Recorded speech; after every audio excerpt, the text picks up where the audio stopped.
सासूबाई ही साडी बघा ना कशी वाटते. अगं सुनबाई साडी तर लय भारी आहे ग, तुला लय छान दिसन बघ.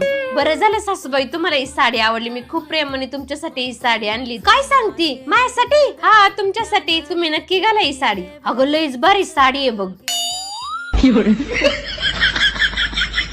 मम्मी बघू दे ग कसली साडी येते. हा पिंके धर बघ.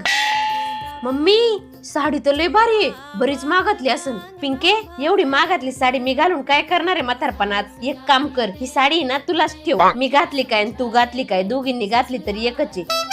पिंके अगं तुझ्या सासूला बी कधीतरी अशा वस्तू देत जा, त्याने सासूनात प्रेम राहत. अगं मम्मी मी मस्त देते माझ्या सासूबाईंना, साडी देते, भेट वस्तू देते, पण त्या काय करतात मी काय देईन ना ते सगळं त्यांच्या लेकीला नेऊन देतात. तेव्हापासून आहे ना मी त्यांना काय द्यायचंच बंद करून टाकले. तूच सांग मम्मी, मी त्यांना एवढ्या प्रेमाने